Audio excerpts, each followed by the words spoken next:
So mamaya kraka na to. Hi guys, good morning. So prepare lang tayo ng mga kukunin na naman sa atin. Ang isa nating loyal customer, of course.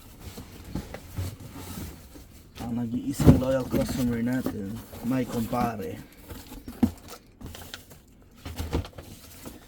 Ay, may mga ano pa pala tayo dito, mga lucis.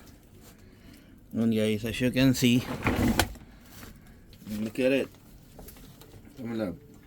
So mamaya kraka na to. Baka box. Guys, good morning. Nag-prepare na tayo ng mga pa-order na ubos ni Sir Secret. Ano? Kita mo naman. Lahat ng stash natin mukhang hindi na tayo mabibigyan. Ito mga box.